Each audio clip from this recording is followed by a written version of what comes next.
तो बहू ने सास ससुर को गर्दन पकड़ के उठा रखा था ऊपर। जिन 3 मौके देता है, फिर सोच ले, फिर सोच ले, फिर सोच ले। पता कैसे चलता है कि ये आत्मा है, ये जिन है? अगर किसी को कोई पैरानॉर्मल प्रॉब्लम हो गई है, किसी को कोई भूत प्रेत की समस्या होगी, तो उस समय देख के थोड़ी ना होगी। आप वहाँ शराब पी कर जाते हो, आप वहाँ तेज खुशबू लगा के जाते हो, आप वहाँ मीठा खा के जाते हो, आप वहाँ बाथरूम कर देते हो, आपको परेशानी होगी। कितनी वीडियोस में देखता हूँ, जीभ निकाल के औरतें नाच रही हैं, काली आ गई। अरे जिसके पैरों के नीचे खुद भगवान शंकर हैं, तीनों लोगों के नाथ हैं, वो किसी के शरीर में आ जाए, फट जाए। तांत्रिकों को थप्पड़ मार देता था, तलवारें पत्थर मार देता, चाकू घुसा देता था। अगर कोई इंसान उसको निकालने की कोशिश करता है तो क्या उसको परेशान करता है या मार देता है? परेशान नहीं करता, मार देगा। नमस्कार दोस्तों, मैं हूं समीर चौधरी और आप देख रहे हैं ओपन हार्ट पॉडकास्ट, जहां पर हम करते हैं दिल खोल कर बातें।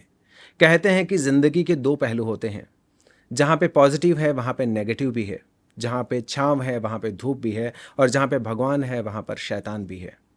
इसी से जुड़ी हमारी ज़िंदगी में बहुत बार समस्याएं आती हैं और हम उन समस्याओं को लेकर अक्सर हमारी ज़िंदगी में जूझते रहते हैं।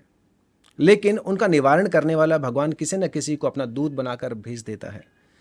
जो हमारे सवाल गूंजते रहते हैं हमारे दिमाग में, हमारी ज़िंदगी में चलते रहते हैं, उनका निवारण भी मिलता है। तो आज के पॉडकास्ट में जो हमारे मेहमान बने हैं, जिनसे हम बहुत सारी बातें करने वाले हैं कि क्या वाकई में भूत होता है, क्या आत्माएं वाकई में बदला लेने के लिए आती हैं, मौत के बाद क्या क्या होता है, जब हमारे शरीर से प्राण निकलते हैं तो उस दौरान इंसान कैसा महसूस करता है, क्या आत्माएं वाकई में भटकती रहती हैं। जैसे बहुत सारे सवालों के जवाब आज हम जानने की कोशिश करेंगे। और आज के पॉडकास्ट में हमारे मेहमान हैं चौधरी राज खनकवाल जी। गुरुजी प्रणाम। प्रणाम जी। आपका बहुत बहुत स्वागत, हार्दिक अभिनंदन। शुक्रिया। कैसे हैं आप? बढ़िया, परमात्मा की कृपा आप पे भी बनी रहे। तो हमारे दर्शकों को सबसे पहले आपके जीवन के शुरुआती दौर में लेकर चलते हैं।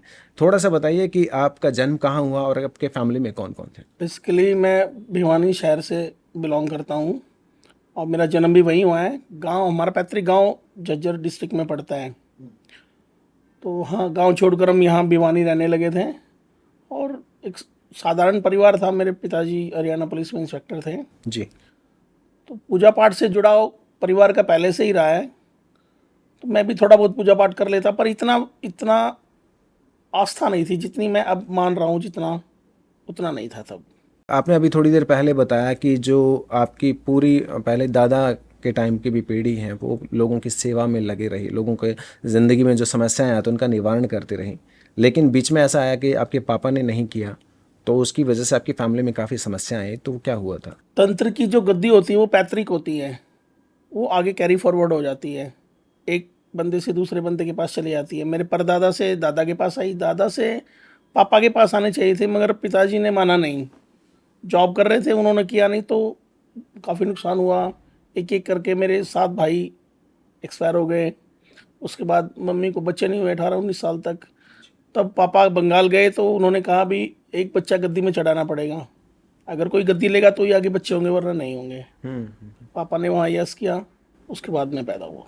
तो आपका रुझान शुरुआती में ही अध्यात्म की तरफ था या फिर बाद में आपका चेंज हुआ?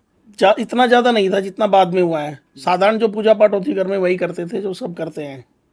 इतना नहीं था कि मुझे तंत्र में जाना है या मुझे इतनी गहराई तक ज्ञान प्राप्त करना है इस चीज़ के बारे में, वो नहीं था कुछ भी। तो आपका जब आप अपने गद्दी संभाली तो वो किस तरीके से आप गद्दी की तरफ आए? क्या आपके जीवन में ऐसी घटना घटी कि आपने ये निर्णय लिया? एक बहुत बुरा दौर था जिससे मैं गुजरा था। मेरे मम्मी और पापा दोनों 3 महीने के अंतराल में ही स्वर्गवास हो गया था उनका। और घर की कंडीशन भी बहुत अच्छी नहीं थी, क्योंकि मैं कोई जॉब वॉब नहीं करता था, पढ़ता था मैं उन दिनों।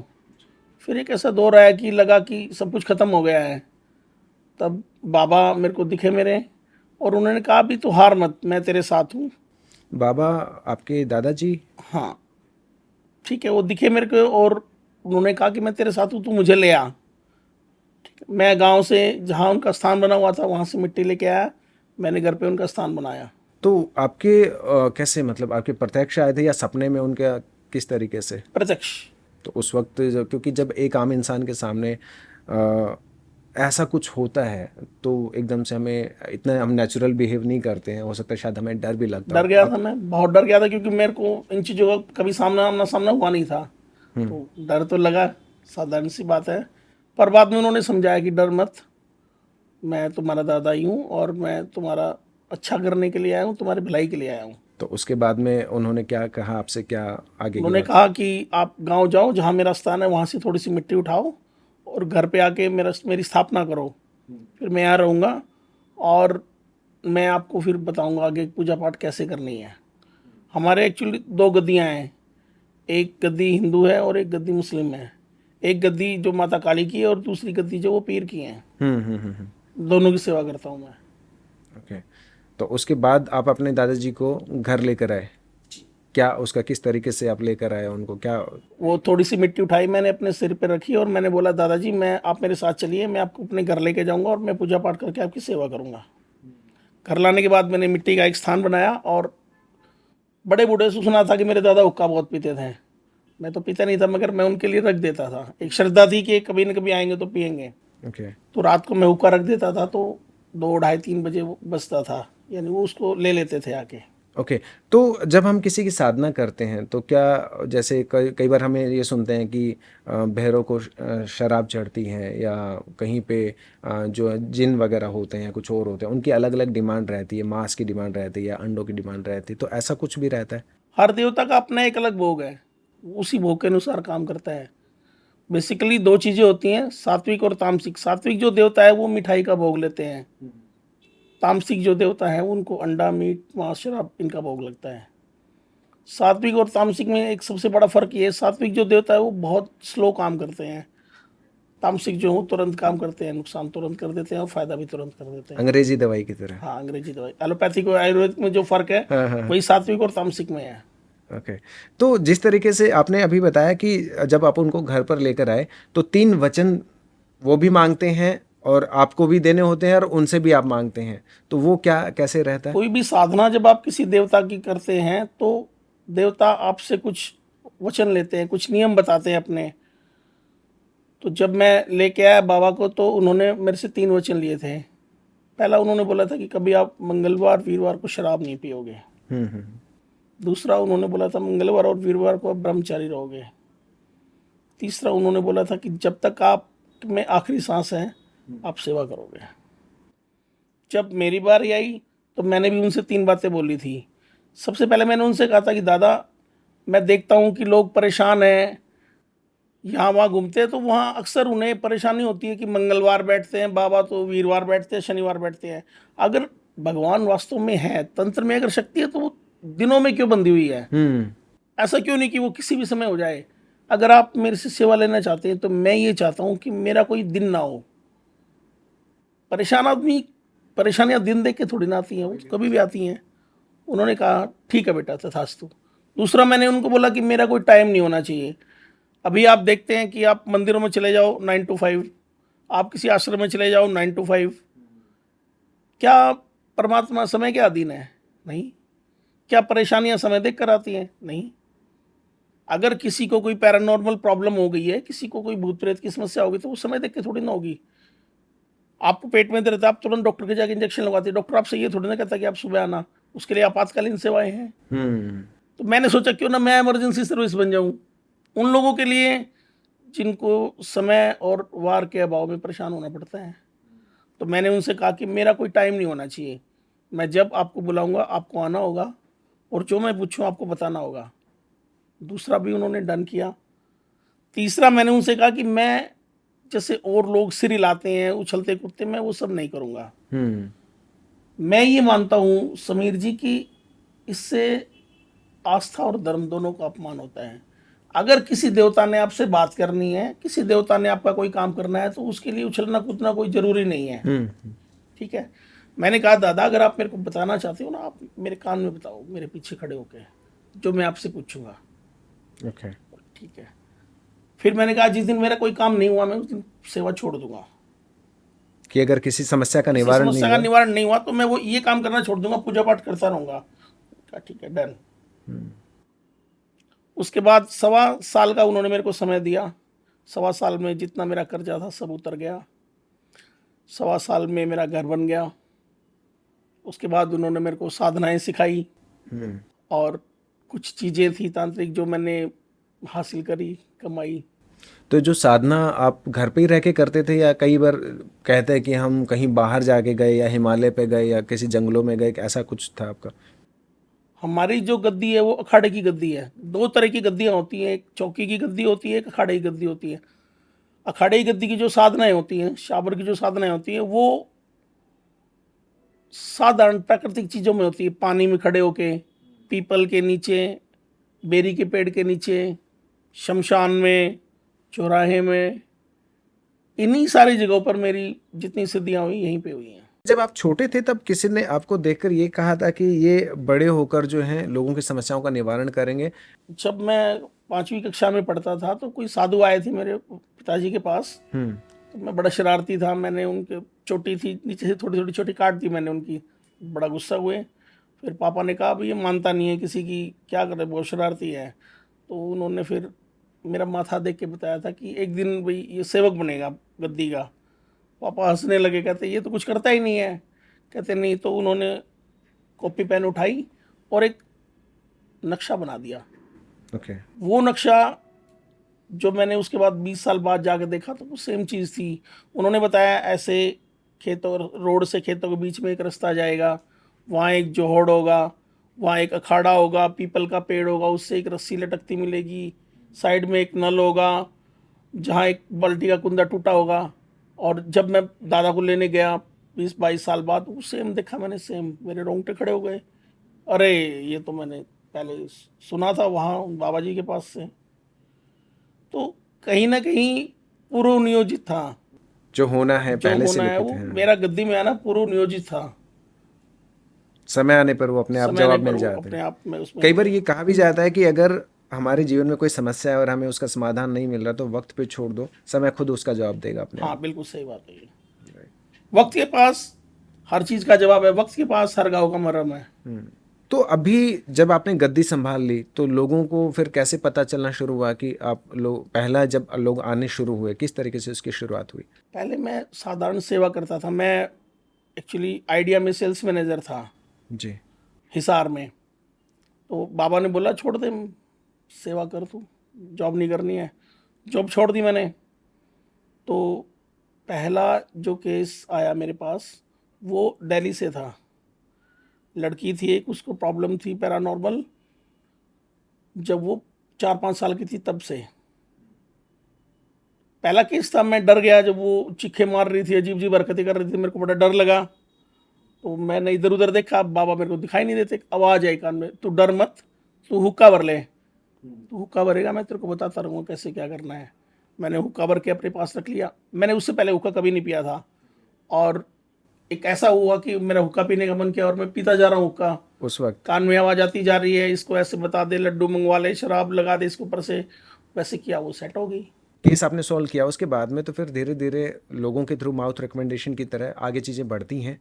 जब एक बंदे को लाभ हुआ तो उसने दूसरे को बताना शुरू किया, दूसरे से तीसरे, तीसरे चौथे, और इस तरह से बात फैलती चली गई। तो कुछ अलग अलग केस, आपने हज़ारों केस सोल्व किए हैं, तो कुछ ऐसा केस आया होगा कि बहुत अलग हो या बहुत जटिल केस हो कोई ऐसा? हाँ, क्या हुआ था? 2023 में मैं अपने दोस्त की बहन के घर गया हुआ था।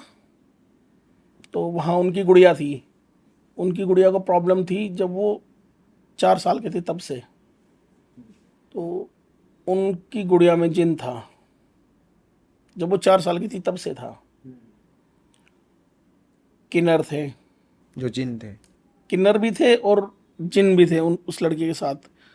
तो जब मैं उनके घर गया तो वो बड़ी परेशान थी, आवाज़ें लगा रही थी, चीखे मार रही थी ज़ोर ज़ोर से। तो मैंने पूछा अभी इसको क्या दिक्कत है। उन्होंने बताया अभी इसको तो 4 साल की थी तब से दिक्कत चल रही है। तो मैंने हाथ रखा लड़की के सर पे, वो नॉर्मल हो गई। थोड़ी देर बाद मैं जब निकला घर से तो उसको दोबारा परेशानी हो गई। तो बाद में मेरे जाने के बाद उस जिन ने कहा कि भाई मैं 8वें दिन इस लड़की को मार दूंगा। ओके। 7 दिन वो उसको लेकर घूमते रहे। 8वें दिन वो मेरे पास फ़ोन आया, भी ऐसे मैंने कहा मेरे घर ले आओ आप। मैंने लड़की को घर रखा और वो 8 दिन तक जिन बाहर खड़ा रहा, गालियाँ देता रहा मेरे को, बाहर निकल, ये कर दूँ वो कर दूँ। सुनता रहा मैं, कोई बात नहीं है। 8वें दिन लड़की ठीक हो गई। लड़की अपने घर चली गई। तो इलाज के दौरान कुछ परहेज होते हैं, जितना काम इलाज करता है उतना ही काम परहेज भी करते हैं। अगर आप परहेज तोड़ देते हो तो कितना भी अच्छा तांत्रिक है, कितना भी अच्छा साधक है, अगर नियम तोड़ दिए जाएं, नियमों की अवहेलना हो जाए तो फिर काम खराब हो जाता है। उनसे हमने कहा कि भाई आपने कोई पूजा पाठ नहीं करने हैं घर जाके, उन्होंने कोई पूजा कर ली तो प्रॉब्लम हो गई। ओके। हाँ, तो उसके बाद घर आने के बाद दोबारा ले आए लड़की को। घर आने के बाद उसको फिर ज़्यादा दिक्कत होगी, और क्योंकि नियम टूट गए थे तो हमारे घर ही उसने कहा जिनने भी, मैं इसको 12 बजे मार दूंगा, जो तू कर सकता है वो कर ले। मैं जितना जो कुछ जानता था मैंने सब किया, मगर चूंकि मैंने नियम तोड़े थे तो मेरी आगे तक बात नहीं गई। 12 बजे लड़की की आंखें सफ़ेद हो गई और उसकी पल्स जो थी, धड़कन जी थी, वो 40 पे आ गई। डॉक्टर बुलाया, डॉक्टर ने कहा भी थोड़ी देर की मेहमान है ये। तो सब रोने लग गए, उसकी माँ बाप, फैमिली उसकी, हम भी रोने लग गए। भी मैं तो इसलिए रो रहा था कि साला कैरियर शुरू होने से पहले ही खत्म हो गया। अब अगर कोई बच्चा हाँ, मेरे कोई सामने, सामने लड़की दम मेरे तोड़ गोद में रहा दम है। तोड़ देती है तो खत्म ही हो गया। बिल्कुल। सारी चीजें, कलंक लग गया एक तरह से, भाई बच्ची मार दी इसने। फिर मेरे को मेरी माता जी दिखाई दिए। मेरी मम्मी भी सेवा करते थे माता की। ठीक है, मम्मी ने कहा तू इस लड़की को गोद ले ले, अगर तू उसको गोद लेता है तो ये बच जाएगी। मैंने और मेरे मिसेस ने बाबा के हाथ रखा। मैंने कहा बाबा ये मेरी होगी या मेरी मरेगी, आप देख लो, लड़की ठीक होगी। अब जो जिन था वो बात करने लगा मेरे से, कहता है तूने धोखा किया, तूने तो मर्दों वाली लड़ाई नहीं लड़ी।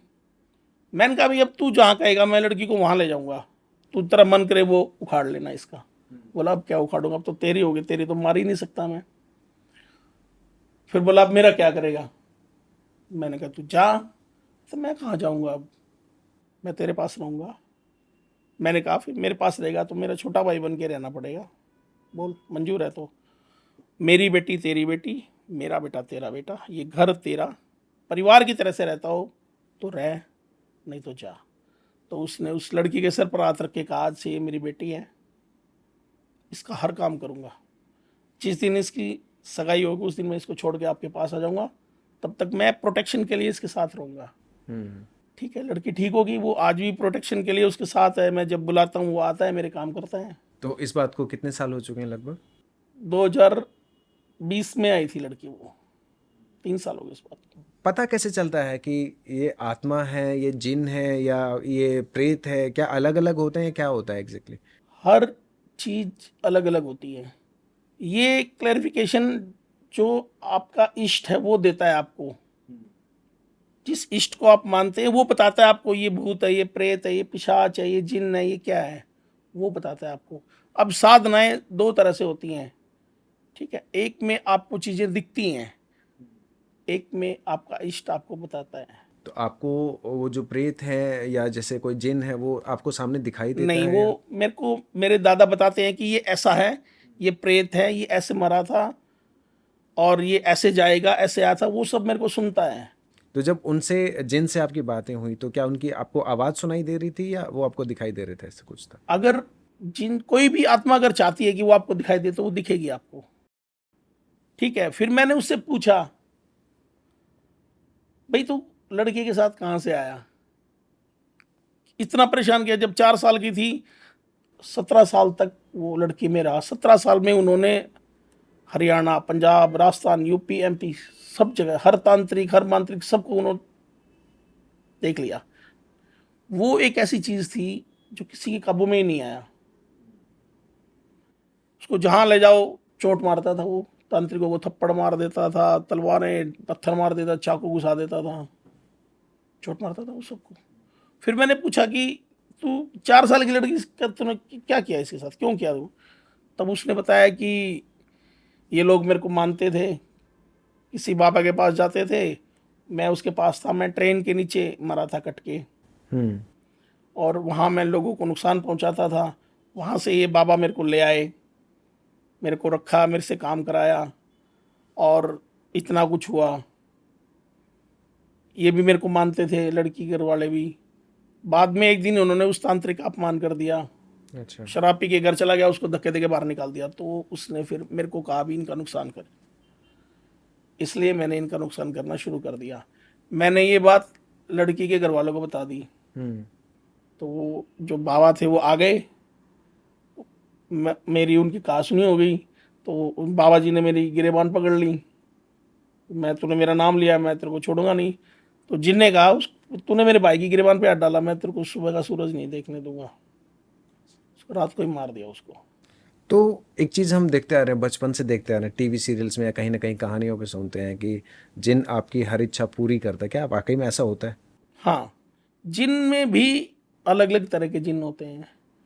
एक जमीन के नीचे रहने वाले जिन होते हैं, जिनको जमीनी बोलते हैं, वो मोस्टली धन पर पाए जाते हैं। जमीन के नीचे अगर आप 6 महीने कोई धन दबा दोगे तो उसमें अपने आप जिन आ जाएगा। 6 महीने के अंदर अंदर? हाँ, जितने भी जमीन के नीचे सोना चांदी है उसको सबको प्रोटेक्ट करते हैं वो। फिर एक जिन होते हैं वो जो जमीन पे रहते हैं, हम लोगों को जैसे दिखते हैं, वो आपसे हमसे बात करके चले जाएंगे, आपको पता नहीं लगेगा। एक हवाई जिन होते हैं, सबसे प्योर जो होते हैं वो हवाई जिन होते हैं। ये जिन बहुत मुश्किल से सिद्ध होते हैं। यही वो होते हैं जो हर इच्छा पूरी करते हैं। इसके बाद इससे जो कम वाले हैं वो भी बहुत करते हैं। अभी जो मेरे पास हैं वो मोस्टली तकरीबन सारे काम कर देता है। किसी को अगर कोई बच्चे नहीं होते, अभी पिछले पिछले साल में हमारी गद्दी से 35 लड़के हुए हैं कंटिन्यू। अगर किसी को कोई बच्चा नहीं हो रहा? बेबी नहीं हो रहा है, किसी को बच्चे की प्रॉब्लम है, किसी को और पैरानॉर्मल प्रॉब्लम है, तो वो हेल्प करता है मेरी। हम्म। तो अगर किसी को हेल्थ चैलेंज है, लाइक कोई बीमारी है, कैंसर है, क्या उसका भी निवारण होता है? दो चीजें होती हैं समीर जी।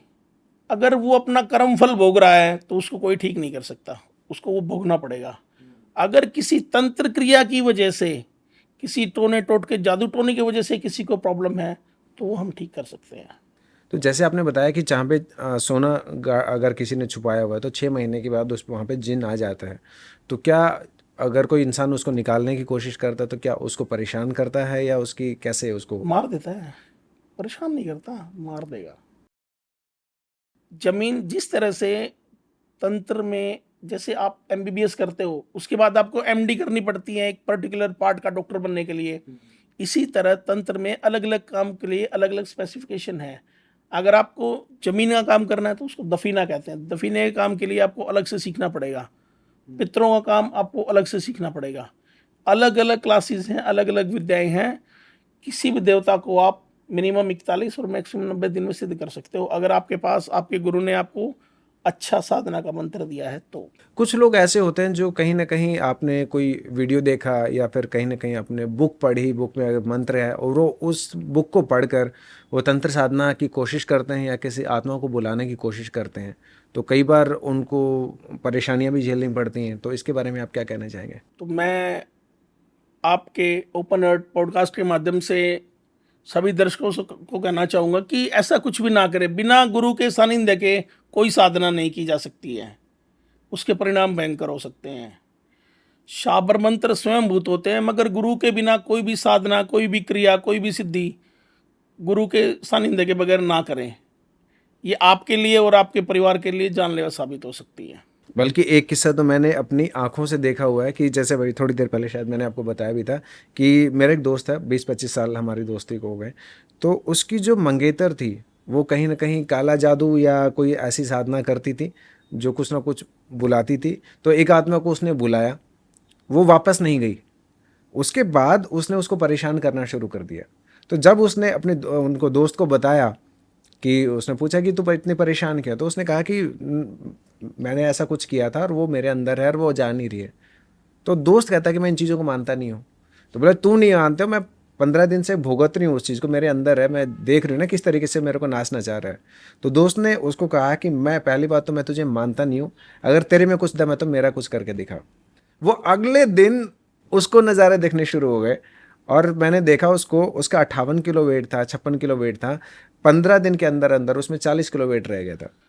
अभी जैसा आपने बताया, तो ये जो जिन है, जो जिसको मैं भाई मान रखा है मैंने, तो इसने किसी का काम किया था।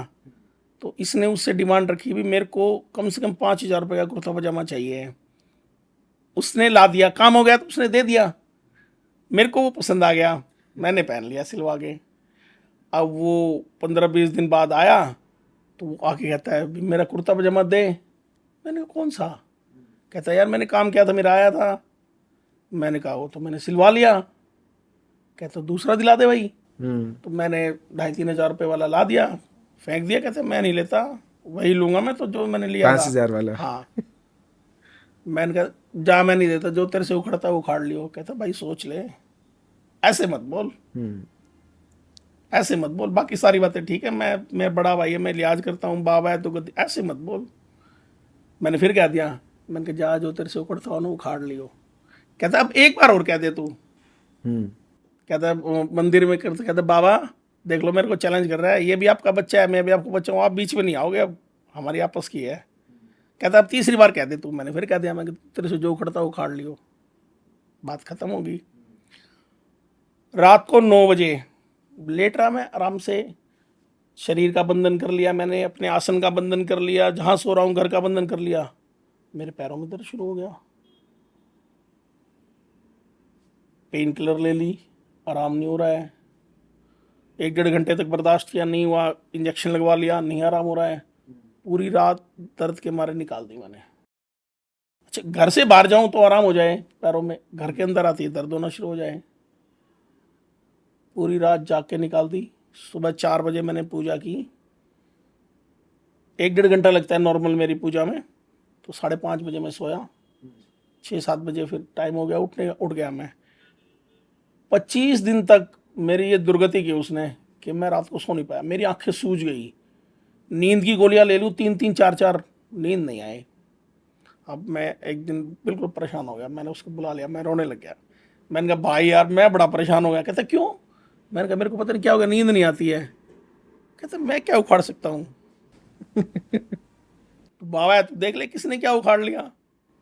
फिर मैंने अपने दादा से कहा, मैंने कहा दादा आपने देखा नहीं मैं परेशान हूँ। कहता है अमानत में खयानत गलत है बेटा, उसकी चीज़ थी, आप उससे पूछ कर इस्तेमाल करनी चाहिए थी। उसका बड़प्पन है, उसने आपसे कुछ नहीं कहा, उसने आपसे दूसरी मांगी, आपको देनी चाहिए थी। फिर आप उसको चेतावनियां दे रहे हो, उसको चैलेंज कर रहे हो, गलत है। उसने आपको 3 मौके दिए, जिन 3 मौके देता है फिर सोच ले, फिर सोच ले, फिर सोच ले। नहीं माने तूने। मैंने कहा अब क्या करूं? कहता अब तो बेटा वैसा ही कुर्ता पजामा ला के दे। मैंने उसको बुलाया, मैंने वैसा ही कुर्ता पजामा उसको ला के दिया। अब कहता है कि ब्याज लगेगा, कुर्ता पजामे से नहीं मानूंगा। मैंने बोला जुत्ती भी ला के दे। मैंने कहा ये बोला ये ब्याज है। ठीक है, जुत्ती भी ला के दी उसको। वो अभी फिलहाल उसकी आयु 92-93 साल की है। जिनकी हाँ, पहलवान हुआ करता था वो अपने समय में, और बीवी से थोड़ी खटपट हो गई थी तो ट्रेन के नीचे कट के उसने जान दे दी थी। तो ये कई बार ऐसा कहते हैं कि इंसान के मरने के बाद उसकी आत्माएं भटकती हैं, तो क्या रीज़न है कि उनको मुक्ति नहीं मिलती? क्या उनका जो नेचुरल डेथ नहीं होती इसलिए उनकी आत्माएं भटकती रहती हैं, या कोई उनकी इच्छाएं अधूरी रह जाती है इसलिए भटकती रहती हैं? दोनों ही कारण होते हैं समीर जी। पहला क्या है कि आपके किसी पूर्व जन्म के पाप की वजह से इस जन्म में आपकी काल मृत्यु हो जाती है। ठीक है, जो पाप कर्म है वो तो भोगने पड़ते हैं। ठीक है, मैंने पिछले जन्म में कोई पाप किया, इस जन्म में मेरी आयु मेरे को 80 वर्ष मिली, मगर पूर्व जन्म के पाप की वजह से मैं 40 साल में मेरी मृत्यु हो गई। तो वो जो बचे हुए 40 साल हैं वो मेरे को यहीं भुगतने पड़ेंगे, यहीं पूरे करने पड़ेंगे। और ये मेरी डेस्टिनी है कि मैं अच्छा बन के गुजारूँ, मैं बुरा बन के गुजारूँ। वो मेरी नियति, मेरी प्रकृति, मेरे व्यवहार पे निर्भर करता है। दूसरा होता है अतृप्त इच्छाएं। कई बार क्या होता है, किसी ने आपका बहुत नुकसान किया, आपकी बहुत आत्मा दुखाई है, आप मरने के बाद उसे प्रतिशोध लेने के लिए मुक्त नहीं हो पाते हैं। आपकी इच्छा इतनी बलवती होती है कि परमात्मा को आपको छोड़ना पड़ता है वापस। ठीक है, कई बार क्या होता है, किसी किसी का बच्चा छोटा है, वो औरत गुजर गई तो वो मुक्त नहीं होगी, उस बच्चे की ममता की वजह से वो यहीं रह जाएगी। सामान्यत आत्माएं किसी को नुकसान नहीं पहुंचाती हैं जब तक उनको छेड़ा ना जाए। छेड़ने से मेरा अभिप्राय है कि किसी का कोई प्राकृतिक स्थान है, वहां रहती है आत्मा, किसी को परेशान नहीं करती। वो आप वहां शराब पी कर जाते हो तो वो आपको डिस्टर्ब करेगी। आप वहां तेज खुशबू लगा के जाते हो, आपको परेशानी होगी। आप वहां मीठा खा के जाते हो, आपको परेशानी होगी। आप वहां बाथरूम कर देते हो, आपको परेशानी होगी। तो ऐसे में कहा जाता है कि हर जगह कहीं कोई फिक्स जगह नहीं होती, कोई घर में भी हो सकता है, कोई कहीं पर भी हो सकती है आत्मा। तो इंसान को कैसे पता चले कि ऐसी जगह पे नहीं जाना चाहिए या ऐसा कुछ?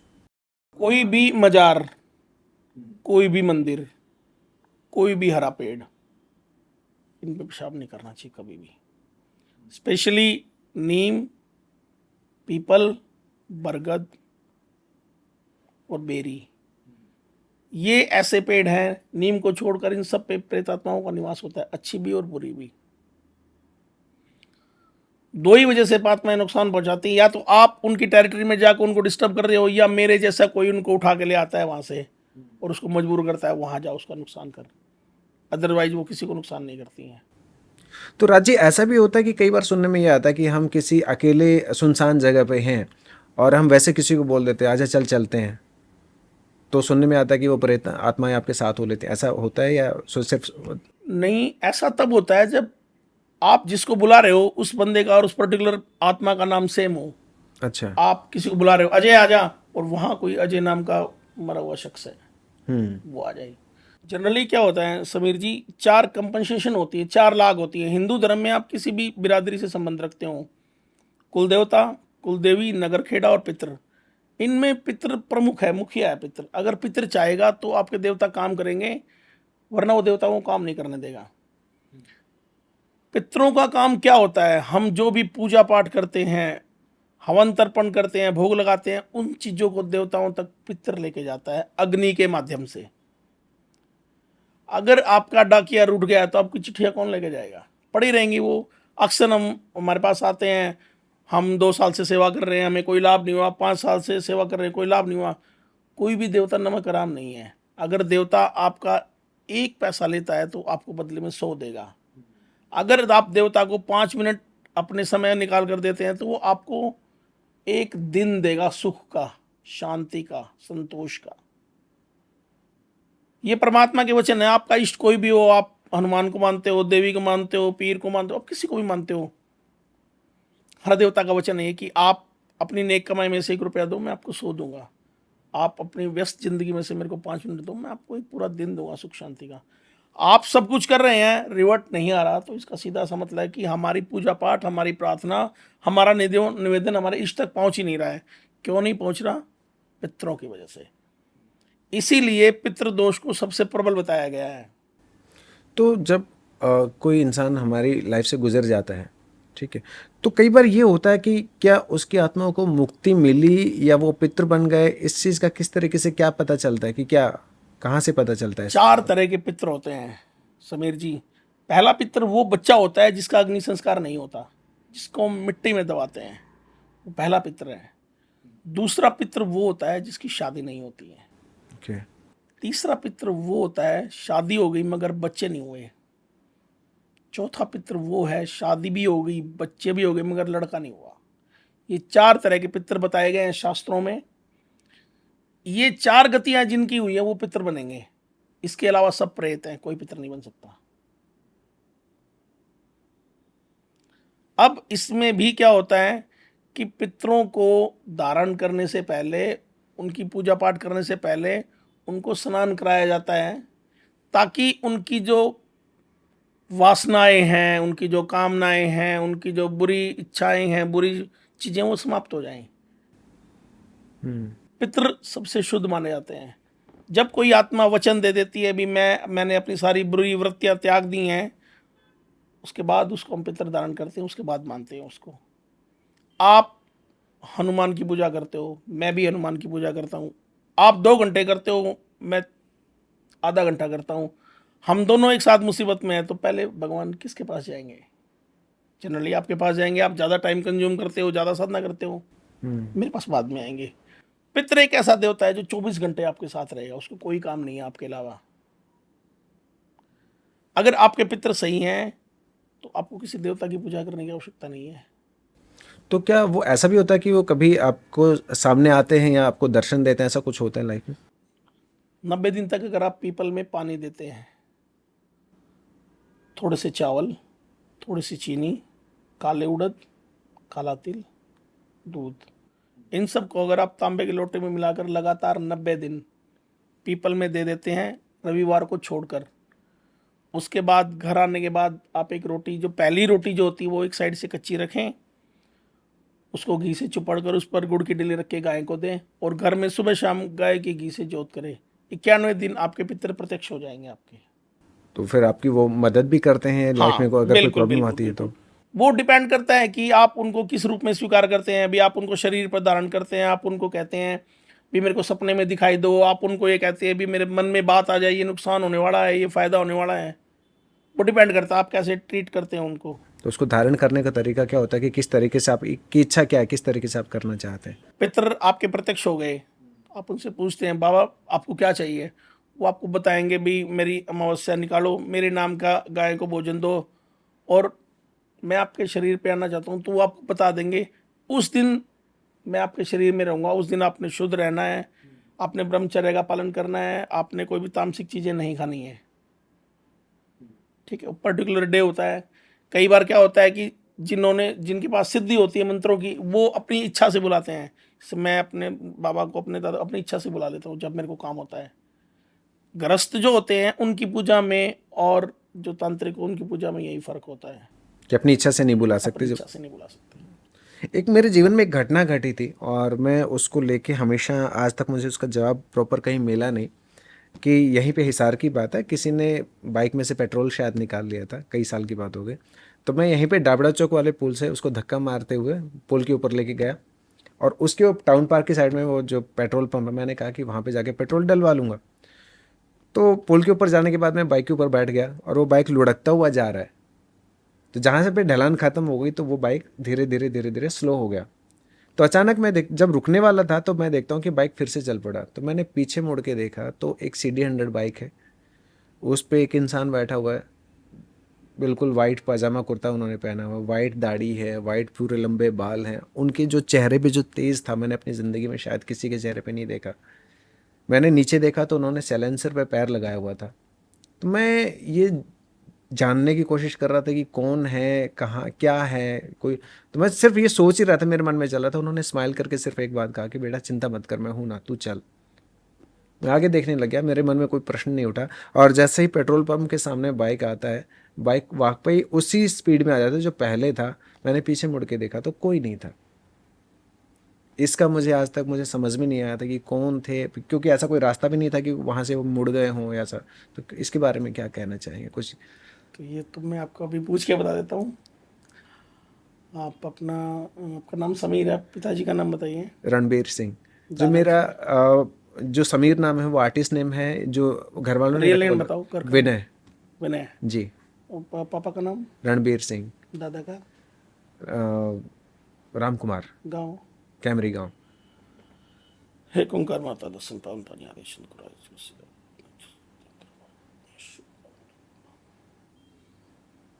देख के हो जाओ। कैमरी, विनय, ठीक है।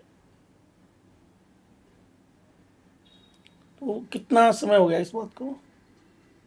हो गए 8-10 साल हो गए होंगे कम से कम, ज़्यादा ही हो गए होंगे शायद। 10 साल तो कम से कम अब लगा कि चलिए हो चुके हैं। हाँ, अच्छा, ऐसा है सर, वो आपके पितर थे,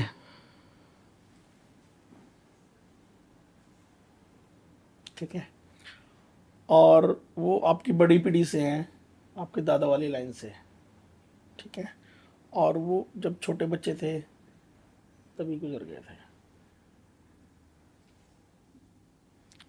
दादाजी तो जब मेरा जन्म नहीं हुआ था उससे पहले ही एक्सपायर हो गए थे। जब पापा छोटे थे तब उनकी डेथ हो गई थी। दादा वाली लाइन से अभिप्राय है कि बड़ी पीढ़ी में है वो, मतलब दादा आपके दादा भी हो सकते हैं, दादा के भाई के बच्चे भी हो सकते हैं, ऐसे। जब आपके पापा की लाइन का कोई होगा, आपका चाचा, ताऊ, उनका मतलब तो हम ये बोलते हैं कि भी छोटी पीढ़ी से है। जब आपके पापा से ऊपर का कोई है तो हम बोलते हैं बड़ी पीढ़ी से है। उनको देख के पॉजिटिविटी मेरे को आई थी, और उसके बाद में जब जब भी मैं आपके पास बैठा, मैं आया, मैंने फर्स्ट में ही आपको यही कहा था कि बहुत कुछ अच्छा होने वाला है, क्योंकि जब आप आए थे आपके पितर आपके साथ थे। बैठते मैंने आपसे ये कहा था जी कि बिल्कुल। अब बहुत अच्छा होने वाला है, क्योंकि वो आपके साथ है। पितर एक ऐसा देवता है, क्योंकि वो हमारे पूर्वज हैं। हम्म। वो कोई भूत नहीं है, प्रेत नहीं है, कोई तंत्र सिद्धि नहीं है। वो हमारे पूर्वज है, वो प्रेम करते हैं हमसे। एक पितर जितना काम आपके लिए कर सकता है, दुनिया कोई देवता, कोई भूत प्रेत नहीं कर सकता।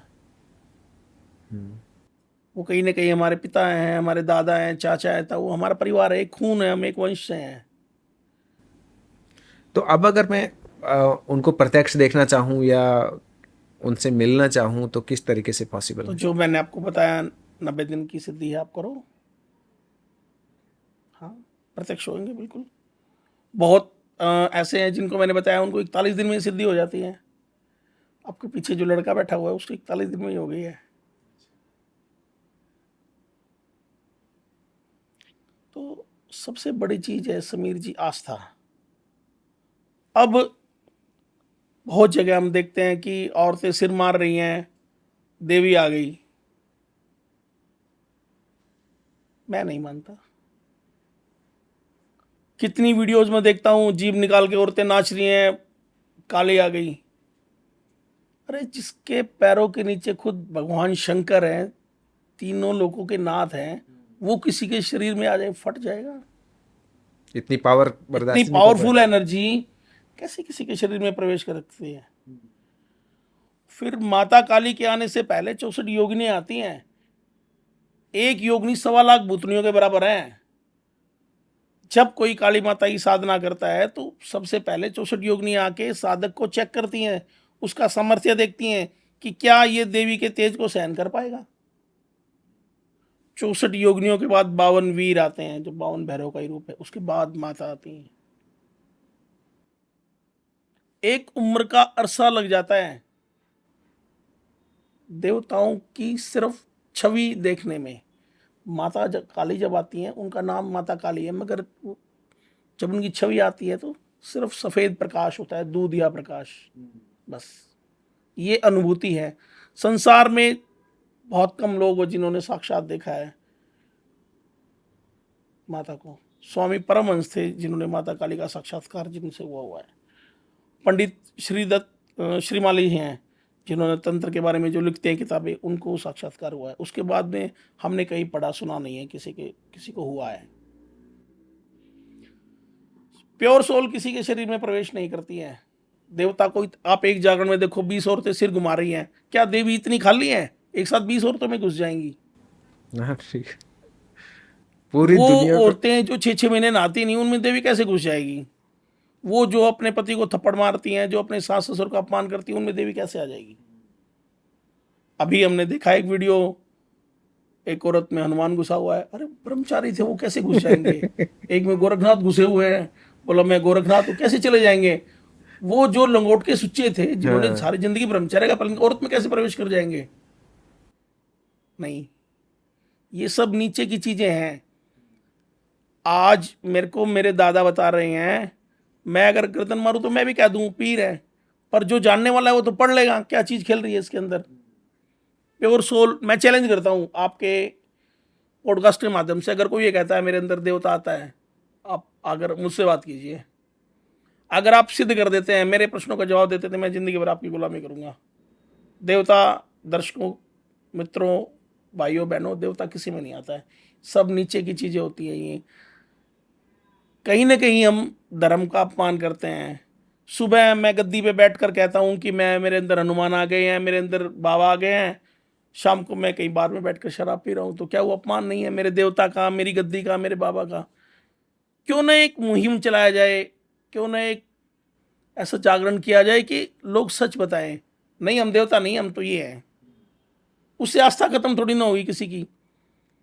डॉक्टर है, आप उसके पास दवाई लेने जाते हो, इंजेक्शन लगाते ही आपको आराम हो जाता है।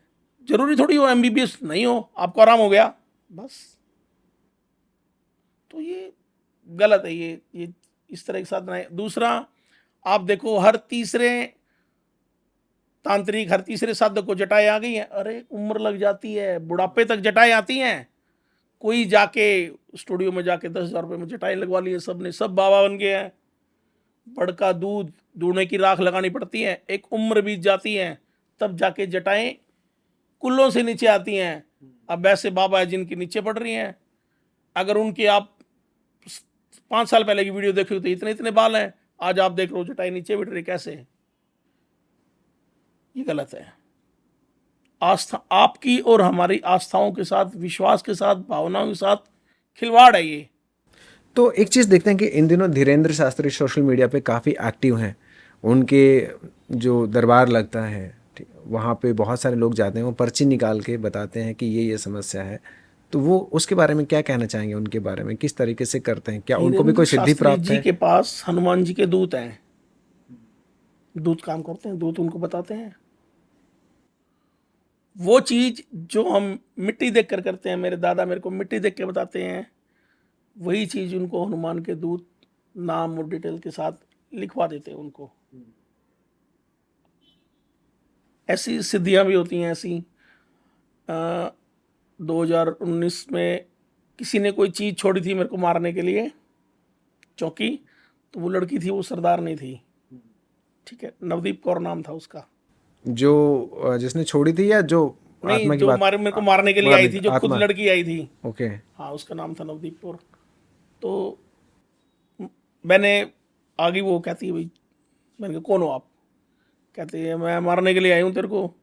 तो मैंने उससे कहा कि तेरे को पता है मैं कौन हूँ? कहती कौन है तू? मैंने कहा मैं बाबा हूँ। कहती मैं मारती बाबा हूँ, साधारण आदमी को तो मारती ही नहीं हूँ। मैंने कहा कितने मार दिए तूने? कहा मैं 15-20 मार चुकी हूँ। उसी दौरान मेरे गुरु भाई, 15 दिन पहले ही उनकी मृत्यु हुई थी, जागरण के बीच में पुच्छा निकाल रहे थे वो, वहीं पे उसी चीज़ ने अटैक मारा, वो वहीं 5 मिनट के अंदर ख़त्म हो गए। बताया उसने उस बाबा को मैंने मारा था। मैंने कहा अच्छा जी ठीक है। तो मैं अंदर बैठ गया मंदिर के, मैं कहा अंदर आ जा। कहती अंदर नहीं आऊँगी, तू बाहर आ जा। काफ़ी देर तक नोक-झोंक होती रही। मैंने फिर हुक्का मंगवा के दादा को बुलाया। दादा ने कहा अभी इसका हाथ पकड़ ले, उसके बाद मैं देख लूँगा। हाथ पकड़ लिया मैंने उसका। तो उसने कहा बता क्या करना है? मैंने कहा बता कहाँ से आई थी? उसने बता दिया सारी चीज़ें। उसको मैंने सिद्ध कर लिया। तो उसमें एक विशेषता थी समीर जी। मैंने उससे पूछा कि इस देवता को मैं कैसे सिद्ध करूं? उसने कहा तेरा सूटकेस, लॉकर, अलमारी जो कुछ भी है उसमें एक कॉपी पेन रख दे, मैं यहाँ बैठी हूँ, वहाँ उसमें लिख जाएगा अपने आप। अच्छा। हाँ। तो जितने बच्चे मेरे पास सेवक हैं, गद्दी के सेवा करते हैं, सब ने कहा नहीं हो सकता। बोली आप रखो कॉपी पेन। मैं अभी अगर पहले से पूर्व नियोजित होता तो मैं वो लेके आता साथ। तो मैंने उससे कहा लिख दिया? कहती हाँ लिख दिया हमने। लॉकर की चाबी मेरे पास थी, लॉकर खोला, कॉपी पेन निकाला, उसमें लिखा हुआ था। जब उसको जाना होता था वो, तो वो लॉकर की चाबी है, मेरा पर्सनल सामान है उसमें, तो वो लॉकर की चाबी मैं अपने पास रखता हूँ। तो उसमें वो जाती थी तो वो लिख के जाती थी, इतने दिन के लिए मैं काम करने जा रही हूँ और मैं इतने दिन में वापस आऊँगी। तो धीरेन्द्र शास्त्री जी जो हैं, एक्चुअल में उनके पास शक्तियाँ हैं, एक्चुअल में उनको बजरंगबली की कृपा प्राप्त है, इसमें कोई दो राय नहीं है। अक्सर सुशांत सिंह राजपूत जब से एक्सपायर हुए हैं, उनकी मौत के बाद में कई लोगों ने, पैरानॉर्मल एक्टिविस्ट ने ये दावा किया है कि हमने उनकी आत्मा से बात की है। उनकी जो बहन है वो कहते हैं कि वो सुशांत सिंह राजपूत आज भी मेरे सपनों में आते हैं। डॉक्टर मनमीत कौर हैं जो पैरानॉर्मल एक्टिविस्ट हैं, वो कहती हैं कि 2 साल से लगातार उनकी आत्मा मुझसे मिलने के लिए आती हैं। और जब मैं योगा कर रही थी तो बाकायदा उसने वेट किया और उसके बाद में सुशांत सिंह राजपूत की आत्मा ने मुझसे कहा कि तुम मेरी सच्चाई, मेरी स्टोरी लोगों को बाहर क्यों नहीं बता रहे हो? तो क्या ऐसा पॉसिबल है? हाँ बिल्कुल बिल्कुल पॉसिबल है। अगर किसी का मर्डर हो जाता है, किसी की अकारण मृत्यु हो जाती है किसी वजह से, और उसको ये लगता है कि ये आदमी मेरी हेल्प कर सकता है, तो वो उसके पास जाएगा। बहुत साल पहले, करीब 10 साल पहले की बात है, जब मैं शुरुआती दौर था मेरा, तो मैं घर पे पूजा कर रहा था, तो एक प्लम्बर आया हुआ था हमारे घर, वॉश मशीन लगा रहा था वो। तो बाबा कहते हैं 8 दिन बाद मर जाएगा। अच्छा। मैंने कहा क्यों? कहता है चौकी है इस पे। मैंने उसको बुलाया, मैंने कहा सचिन तेरे को कोई प्रॉब्लम है? कहता है ना भाई कोई प्रॉब्लम नहीं है। मैंने कहा यार बता कोई दिक्कत है? बोला नहीं मेरे को ना उल्टियाँ लगती हैं और उल्टी में ना खून आता है। मैंने कहा भाई तू तेरी मम्मी को बुला ला। उसकी मम्मी आई, तो उसके फादर साहब और मेरे फादर साहब इकट्ठे इंस्पेक्टर थे। तो मैंने कहा उससे, मैंने कहा भाई इनको दिक्कत है ऐसे ऐसे, तो वो लोगों ने माना नहीं। 8 दिन बाद वो ख़त्म हो गया। ठीक है, वो 15-20 दिन तक चक्कर काटे उसने मेरे पास। भाई तू घर वालों को बता दे कि भाई इसने मेरे को मरवाया। अब वो ऐसा मेंबर था घर का कि एक घर तो तबाह हो गया, दूसरा भी हो सकता था। मैंने नहीं बताया। थोड़े दिन आया वो, उसके बाद चला गया वापस, उसके बाद नहीं आया दोबारा। तो आत्मा हर उस आदमी से संपर्क करती है जो उसका कोई ना कोई काम कर सकता है। अगर किसी की आत्मा को मुक्ति नहीं मिली तो क्या वो अपना बदला लेती है? हाँ डेफिनेटली, बिल्कुल लेती है, छोड़ती नहीं है। किस तरीके से, मतलब क्या शरीर के अंदर घुस के या किसी तरीके से मारती है, क्या क्या होता है? उसमें समीर जी डिपेंड करता है। सबसे पहले तो अगर किसी के घर में किसी आत्मा को घुसना है, तो पहले वो 4 चीज़ों से लड़ना पड़ता है उसको: कुल देवता, कुल देवी, नगर खेड़ा और पितर। उनसे पार पा गई तो वो अंदर घुस जाएगी। फिर उसके बाद वो उस घर में क्लेश बना देगी, मियाँ बीबी के बीच में पति पत्नी की अनबन रहनी शुरू हो जाएगी, बीमारियां नहीं निकलेंगी घर से, थोड़ा थोड़ा गैप दे के नुकसान होता रहेगा, और घर में घुसते ही मन बेचैन रहेगा। पूजा पाठ से सबसे पहले जो काम होगा वही होगा, पूजा पाठ से आपका मन हट जाएगा, पूजा पाठ का मन नहीं करेगा। जिस दिन आपको ये लगे कि मेरा मन पूजा पाठ से हट रहा है, तो उस दिन आप सोच लेना आपको पैरानॉर्मल प्रॉब्लम हो गई है कोई। सबसे पहले भगवान से तोड़ती है, जो नेगेटिव एनर्जी है वो परमात्मा से दूर ले जाएगी आपको सबसे पहले। तो अब देखते हैं कि जब कई बार किसी इंसान की मृत्यु होती है तो कहते हैं कि कुछ टाइम पहले ही उसको आभास होने लग जाता है कि अब तुम्हारा जाने का टाइम आ गया, हम्म। और धीरे धीरे वो या तो बेचैन होने लग जाता है या कहीं ना कहीं उसको डर सताने लगता है। तो क्या वाकई में लोगों को पता चल जाता है कि आभास होता है इस चीज़ का कि अब तुम्हारा हाँ, अंतिम समय? आसन मृत्यु कहते हैं इसको। आसन मृत्यु का सबको आभास होता है, यमदूत दिखाई देने शुरू हो जाते हैं। सबसे पहली पहचान ये है आसन मृत्यु की सूचक की कि आपका मोह खत्म हो जाएगा हर चीज में से। मैंने दोनों चीज़ों को बहुत नज़दीक से जाना है। पहले मेरे दादा जब एक्सपायर हुए थे, तब मैं उनके पास ही था, मेरे सामने ही देह त्याग किया था उन्होंने। मेरे फादर साहब, मेरी माता जी, मेरी बुआ जी, मतलब मैंने बड़ा नज़दीक से देखा कि एक्चुअल में ऐसा है कि आदमी को अपनी मृत्यु का आभास हो जाता है, पहले ही बता देता है बस अब हो गया है, जाना है अब। तो उस वक्त जब शरीर से प्राण निकलते हैं तब क्या इंसान को दर्द होता है, या क्या उस वक्त क्या फीलिंग होती है? पीड़ा होती है। आदमी आखिरी सांस तक ये सोचता है कि मैं बच जाऊं। जो ऋषि मुनियों ने कहा है ना कि विषय वासना वो यही है, पता है उसको कुछ नहीं साथ जाना है, पर नहीं, मोह खत्म नहीं होता है। एक तांत्रिक है, वो मरने को पड़ा है, उसको कोई चीज़ दिख जाएगी ना, वो ये भूल जाएगा तो मरने वाला को उस चीज़ को लेने भागेगा पहले, एक और पकड़ लो मैं। खत्म नहीं होती इच्छाएं, आखिरी तक चलती हैं। कई बार ऐसा होता है कि जैसे बच्चों का कोई बुजुर्ग है वो जा रहा है और बच्चों की कोई चिंता है, कोई काम अधूरा रह गया है, तो क्या उसकी वजह से भी इंसान बचने की कोशिश करता हाँ है या बिल्कुल, मरने के बाद भी बिल्कुल बिल्कुल। वहाँ पे रहता है? हाँ, कई केसेज ऐसे आए हैं जिनमें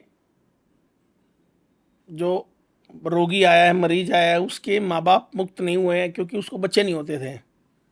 उनसे बात करी गई तो उन्होंने कहा भी बाबा हम तो इसलिए मुक्त नहीं हो रहे भी हमारे बच्चे को बच्चे नहीं हुए। जब उनको बच्चा हो गया वो मुक्त हो गए। उन्होंने बता दिया भी आप हमारा ऐसे ऐसे पिंडदान कर दो, हमारे नाम का धर्म कर दो, कन्या को जिम्मा दो, गाय को खाना दे दो, जो भी वो मांगते हैं वो दे दो, मुक्त हो जाएंगे, दूसरा जन्म हो जाएगा उनका। बहुत बार ये सुनने में आता है कि जैसे कोई इंसान, हमने पढ़ा है या कहीं भी न्यूज़ में भी देखा है कि कोई इंसान मर गया, डॉक्टर ने उसे मृत घोषित कर दिया, उसके थोड़े टाइम के बाद में कहते हैं कि वो फिर से जिंदा हो गया। तो इसके पीछे क्या कारण है कि क्या उसमें वही आत्मा आती है, या जिस टाइम कहते हैं कि आत्मा भी हर जगह घूम रही होती है और जब इंसान प्राण छोड़ रहा होता है तो कुछ और आत्मा भी उसके आसपास भटक रही होती हैं और जैसे ही वो प्राण छोड़ता है उसके अंदर दूसरी आत्मा प्रवेश करती है, क्या नहीं, ऐसा होता है? क्या होता है समीर जी के हर शरीर पर एक स्पेशल लॉक होता है, अभी इसमें इसी आत्मा का वास होगा। जब हम किसी के अंदर कोई दूसरी चीज प्रवेश कराते हैं तो उसका लॉक तोड़ देते हैं, ठीक है।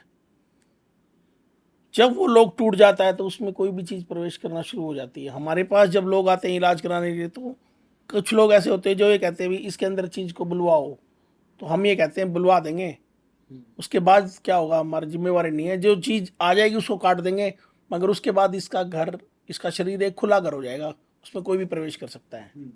तो कुछ लोग जैसे ऊर्जा बोलते हैं, जिसको ऊर्जा बोर्ड बोलते हैं, उस पे कई लोग कहते हैं कि इस पे किसी आत्मा को बुलाया जा सकता है, या कई लोग कहते हैं कि दावा करते हैं कि सिक्के पे आत्मा को बुलाया जा सकता है। तो इन बातों में कितनी सच्चाई है? दोनों ही बातें सच हैं। डिपेंड करता है कि आपकी साधना किस लेवल की है, आपने साधना कहाँ तक की हुई है, ठीक है। आत्मा को आप किसी भी चीज पे बुला सकते हो, पर वो आपको जब उसको आपने सिद्ध किया है, ये वचन उसी वक्त लेने होते हैं कि भाई मैं आपको ऐसे बुलाऊंगा। जैसे दादा हैं, उनके साथ ये भी हुक्का होगा तो मैं आऊंगा, वरना मैं नहीं आऊंगा, ठीक है। अभी जैसे आए, एक बात बताई, चले गए, एक ही बात के लिए बुलाया था, एक ही बात बता दो बस, चले गए। अगर उनसे मेरे को कंटिन्यू बात करनी है, मेरे सामने कोई केस है, तो मेरे को हुक्का कंटिन्यू चलाना पड़ेगा। जो जिन है वो, उसके लिए मेरे को सिगरेट पीनी पड़ती है दो एक साथ, वो तब काम करता है। हमारे गद्दी में 52 देवता हैं, हम 52 जोत लगाते हैं हर रोज। गांव में मेरे 52 जोत लगती हैं, जिसमें से 24 मैं अपने घर लेके आया हुआ हूँ, जिसमें से 4 जोत अखंड है, पिछले 25 साल से जी। वो अखंड चल रही है। तो आप जिस देवता को, जैसे आपने गाय पाल ली, आपने उसको सारी जिंदगी हरा चारा डाला है, तो वो हरे चारे पे अभी होगी है, उसके बाद आप अगर उसको तूड़ी डालोगे तो वो दूध नहीं देगी। देवता को आप जिस तरह से चलाओगे वो उसी तरह से चलना शुरू हो जाएगा। गलत में चलाओगे वो गलत काम करेगा, सही में चलाओगे वो सही काम करेगा। अब ये जितने तांत्रिक बैठे हैं, ये सब अपनी चीज़ों को गलत कामों के लिए इस्तेमाल करते हैं। बहुत कम लोग हैं जो भलाई कर रहे हैं। तो जैसे एक होता है कि तंत्र साधना जो आप करते हैं, एक होता है पैरानॉर्मल एक्टिविस्ट, तो इन दोनों में क्या अंतर है, क्योंकि दोनों ही आत्माओं से बात करते हैं? पैरानॉर्मल एक्टिविटीज़ जो होते हैं वो मशीनें होती हैं उनके पास, सेंसर्स वाली, वो तो उससे काम करते हैं। क्या वो उतनी विश्वसनीय होती हैं जितना वो नहीं, दावा करते हैं? नहीं।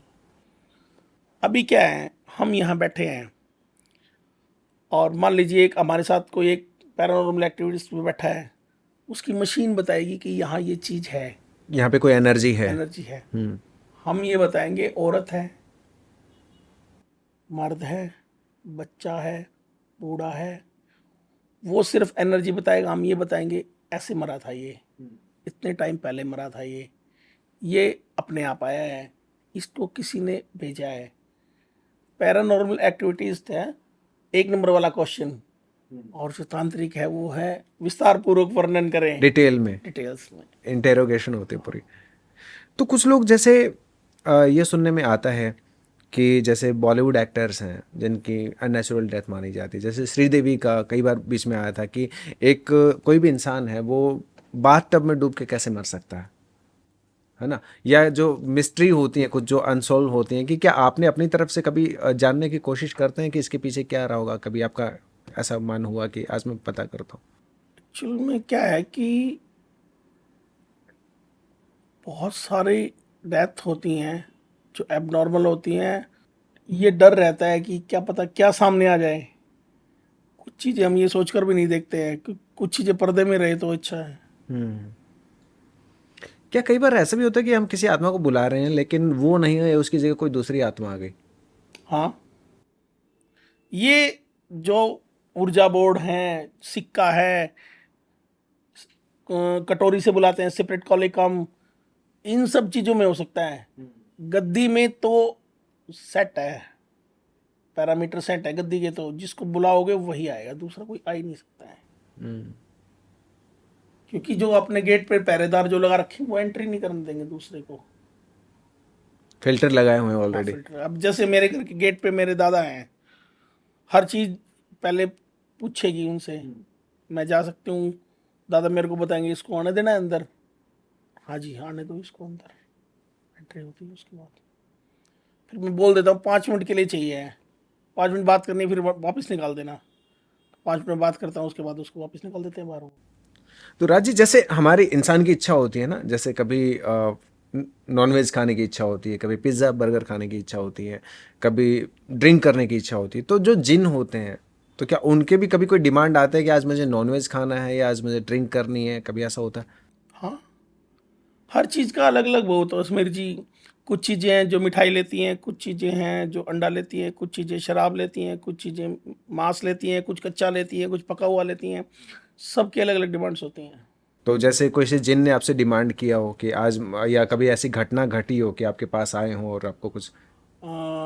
एक बार जो जो जिन मेरे पास है, जो मेरा भाई है छोटा, तो एक बार मैंने उसको रात को बुलाया किसी काम से, तो आया तो बहुत तेज शराब की बदबू आई। तो आया तो उसकी जबान लड़खड़ा रही थी बात करते हुए। मैंने कहा तूने शराब पी रखी? कहता क्यों, मैं नहीं पी सकता, सब पीते हैं, मैंने भी पी ली, मेरा मन किया। मैंने कहा खाली शराब पी? कहते नहीं, मैंने दही बल्ले भी खाए, मैंने चाउमीन खाई, मैंने बर्गर भी खाया शराब के साथ, मैंने रायता भी लिया। अच्छा। मैंने कहा अच्छा तो खरीदा कैसे तूने? कहते खरीदना क्या है, कोई पी रहा था उसके अंदर घुस गया मैं, और जो मेरा ब्रांड मेरे को पीना था मैं जाके ले आया। उसके और अंदर घुस के। हाँ, और 3-4 मेरे साथी और थे, हमने खाया पिया। तो मैंने पूछा उससे कहाँ किया ये पार्टी, कहाँ चलती है तुम्हारी? तो उसने बताया वहाँ खंडर है उनमें। तो मैंने कहा सुबह मेरे को ले चलेगा? कहता हाँ मैं ले चलूँगा। सुबह में गए, तो मैंने कहा जाने से पहले मैंने कहा पहले बता दे मेरे को वहाँ क्या क्या मिलेगा, तो मैं मान जाऊँगा तू यहाँ रात को था। हम्म। उसने बता दिया, 2 ब्लेंडर प्रेड की बोतल मिलेंगी, 3 डोने मिलेंगे, एक में चाउन मिलेगी थोड़ी बची हुई, एक में दही बल्ला मिलेगा, अच्छा। और एक में रायता मिलेगा। और एक्चुअली मैं जब वहाँ गया तो वो सारी चीज़ें थी। क्या बात है, मतलब बिना पैसे खर्च किए आप पूरा एंजॉय कर रहे हैं। हाँ, पूरा एंजॉय करते हैं वो।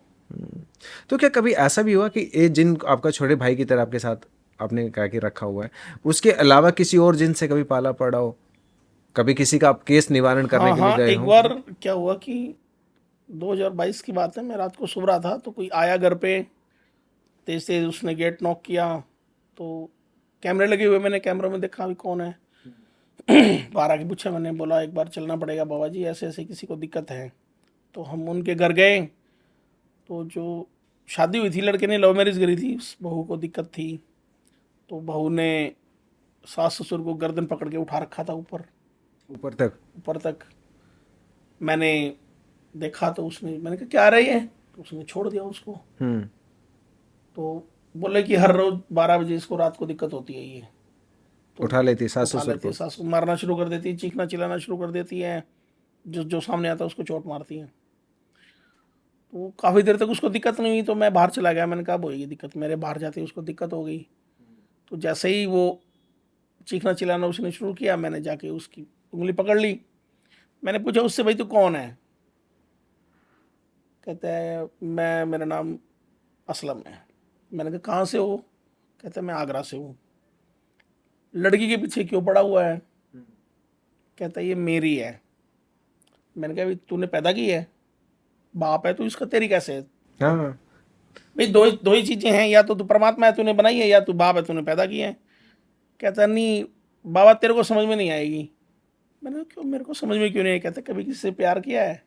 मैंने कहा क्यों? कहता तूने प्यार नहीं किया तो तेरे को समझ नहीं आएगी। मैंने कहा इसमें प्यार कहाँ से आ गया? जिन को लड़की से प्यार? हाँ। तो उसने कहा बाबा ये मैं इससे प्यार करता था, इसके लिए मैंने अपने माँ बाप मार दिए, अच्छा। और खुद ने भी खुदकुशी कर ली, और इसने इस लड़के से मैरिज कर ली। आप बताओ, इसके लिए मैंने अपना परिवार खत्म कर दिया, तो मैं अब इसको कैसे जीने दूंगा चैन से? ये तो जिनके साथ बेवफाई हो गई। हाँ। तो मैंने कहा यार ये तो गलत है, तेरे साथ गलत हुआ है। तो कहता है बस फिर अब बीच में मत आओ, इंसाफ करो आप। हम्म। ठीक है। बाद में मैंने उसको इत्र वगैरह दिया।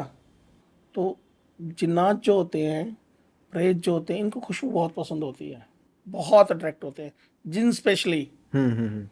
तो मेरे पास एक इत्र है जिसका नाम है जन्नतुल फिरदौस। जन्नत उल फिरदौस। जन्नतुल फिरदौस। ओके। वो एक ऐसा इत्र है जो किसी को भी लगा दिया ना, जिन को या भूत प्रेत को, वो सेट हो जाता है, तुरंत खुश हो जाता है वो। मैंने लगा दिया उसको, खुश हो गया। कहता बता क्या चाहिए? मैंने कहा, कुछ नहीं चाहिए, लड़की को छोड़ दे। कहता है ठीक है छोड़ दूंगा। मैंने कहा मैंने तेरे से बात करनी है। कहता है ठीक है मैं रात को आता हूँ। मैं भूल गया उसको बुला के। ओके। अब रात को मैं बैठक में सो रहा था अपने, तो अचानक एक हाथ आया और मेरे सीने पे ऐसे वजन आ गया। मेरे को लगा यार कि तो ऐसे लग रहा है किसी ने हाथ रख दिया हो, बहुत भारी हाथ था। तो मैं हैरान रह गया। मतलब इंसान के हाथ के साइज का या उससे मतलब? डबल, इंसान से 2-3 गुना बड़ा हाथ था वो, मेरे सीने पर था। तो मेरे को महसूस हो रहा था, मगर मेरे को हैरानी और आश्चर्य इसलिए महसूस हुआ कि मैंने अपने शरीर का बंधन कर रखा था। हम्म। मंत्रों से शरीर किलित हो जाते हैं। ओके। ठीक है। जब कोई तांत्रिक कहीं बैठता है या सोता है तो पहले उस अपने शरीर को और उस जगह को बांधता है।